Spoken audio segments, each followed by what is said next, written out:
ምስሪ የኔ እናት ወይዬ እንዴት ነሽ? አለሁልሽ እግዚአብሔር ይመስገን። ምህረት የገነነለት የሚለውን በጣም ነው ስዘምሩ ደስ ያለኝና በጌታ ዘምሪልኝ።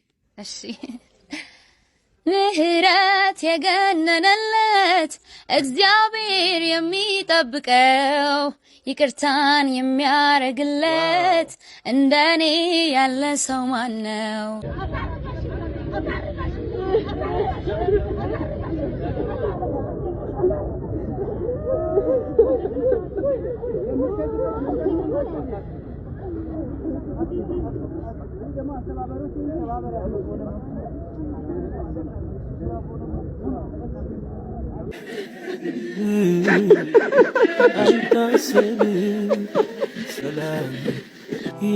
የብዙዎቻችንን ልብ የሰበረው የእህታችን የዘማሪት የምስራች ስምኦን ህልፈትን ተከትሎ በዛሬው ዕለት በዩጎ ቸርች በተካሄደው የአስክሬን ሽኝት ላይ ወላጅ አባቷ፣ ወላጅ እናቷ እንደዚሁም ጓደኞቿ፣ ቤተሰቦቿ፣ ወዳጆቿ የተገኙ ሲሆን አባትም በሽኝት ፕሮግራሙ ላይ እንደተናገሩት ልጄ ሁሉ ነገር የነበረች ለኛ ለቤተሰቦቿን የኖረችው አሁን ግን ለራስሽ መኖር አለብሽ ብለን የራሷን ህይወት እንድትኖር በምንጓጓበት ጊዜ ካጠገባችን በመሄዷ ልባችን ተሰብሯል።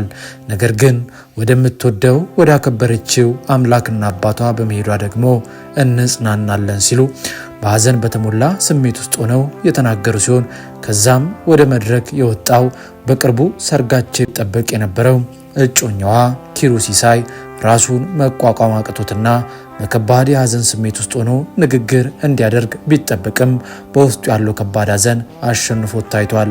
ኪሩ በየምስራች ሕመም ወቅት እየጸለየና እያበረታት እንደዚሁም የተለያዩ ድጋፎችን በማሰባሰብ ከዚህ ካለችበት ሕመምና ስቃይ ተሻግራ አብሯት በአንድ ጎጆ በትዳር ለመጣመር ወስኖ ብዙ ዋጋን የከፈለ ወንድማችን ሲሆን በእጮኛው የምስራች ህልፈት ግን ምን ያህል ሕመምና ሐዘን ሊገጥመው እንደሚችል መገመት ቀላል ነው። እሱም እንደዚህ ብሎ በቲክቶክ ገጹ ላይ አስፍሮ ነበረ። አበቃ ማለት ነው ወይ የሚሸወድሽኝ ብሎ የተፈጠረበትን ከባድ ሐዘን የገለጸ ሲሆን በዘማሪቷ የምስራች ስምኦን የአስክሬን ሽኝት ላይም እንባውን መቆጣጠር አቅቶት ታይቷል። እስቲ ቪዲዮውን ተመልክተን እንመለስ። በሷ ሰላም ልበላችሁ መሰለኝና ሻሎም ሻሎም ትላለች ሁሌ ሰው ስታገኝ ሻሎም ሻሎም እላችኋለሁ። ሰላማችሁ ይብዛ። እሷ ተኝታ ቆሞ ማውራት በጣም ከባድ ነው። ሰላሜ ኢየሱስ ሰላሜ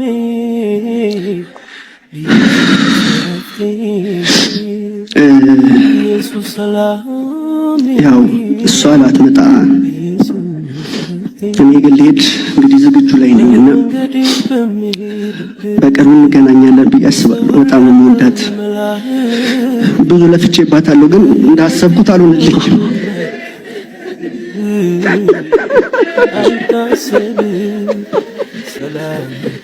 ኢየሱስ ሰላሜ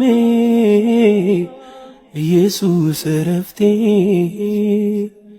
ኢየሱስ ሰላሜ ኢየሱስ ረፍቴ። እንደተመለከታችሁት እንግዲህ ውድ የይሁ ሚዲያ ቤተሰቦች እኛም በተከታታይ ለእናንተ መረጃዎችን ስናቀርብበት የነበረው የእህታችን የዘማሪት የምስራች ስምኦን ህልፈትን ተከትሎ በዛሬው ዕለት የአስክሬን ሽኝትም በዩጎ ቸርች ተካሂዶ እንደተመለከታችሁት አባቷም እንደዚሁም እጮኛዋም የሚያውቋት ወዳጅ ዘመዶቿም ሐዘናቸውን መቆጣጠር አቅቷቸው ምን ያህል ከባድ ስሜት ውስጥ እንዳሉ መገመት ብዙም አይከብድም። በተለይ ደግሞ እጮኛዋ በቅርቡ ሰርጋቸው ይጠበቅ ነበረ። ከዚህ ከከባድ ሕመም አገግማ ለዚህ ደርሳ ይህን ሁሉ መስዋዕትነት ከፍላ እሱም ደግሞ ይህን ሁሉ መስዋዕትነት ከፍሎ እንግዲህ ሲናገርም እንደተመለከታችሁት ሸወደችኝ፣ አብረን እኮ እንኖራለን ብለን ወስነን ነበረ፣ እኔም በቃ እሷ ወደዚህ ስለማትመጣ ወደ እሷ እሄዳለሁ እያለ ሐዘኑን መቆጣጠር አቅቶት ሲናገር ተመልክተናል። ነገር ግን ሁሌም እንደምንላችሁ እግዚአብሔር በስራው ጻድቅና ፍጹም አዋቂ ነው። ስለዚህ ከሱ ጋር ግብግብ፣ ከሱ ጋር ክስ፣ ከሱ ጋር ሙግት ምንም ነገር አይጠቅምምና እግዚአብሔር ያደረገውን ነገር ለበጎ አምነን መቀበል የመጨረሻው አማራጫችን ነው።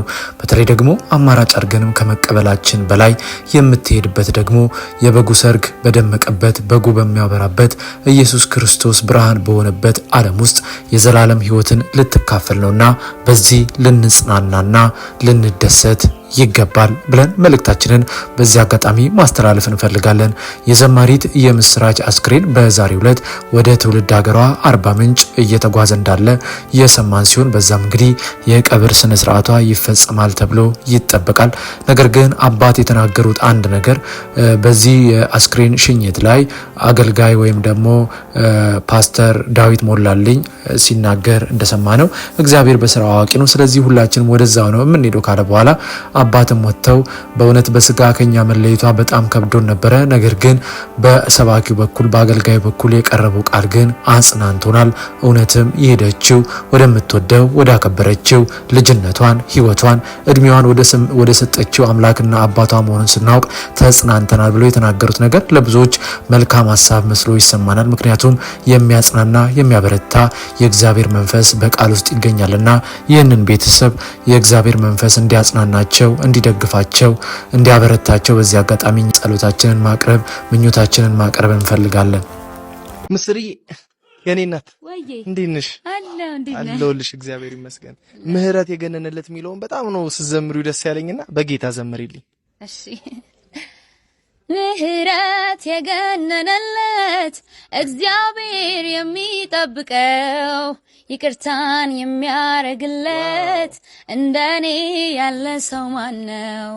ምህረት የገነነለት እግዚአብሔር የሚጠብቀው ይቅርታን የሚያረግለት እንደኔ ያለ ሰው ማነው? አዲስ ነው ምህረቱ ማለዳ ማለዳ ማለዳ ማለዳ ቁርሴ ነው ምህረቱ ማለዳ ማለዳ ማለዳ ማለዳ ተኝቼ ተኝቼ ስነቃ የትናንቱ ነገር አበቃ። ተኝቼ ተኝቼ ስነቃ ያስለቀሰኝ ነገር አበቃ። የኔ እናት ዘመንሽ ይባረክ።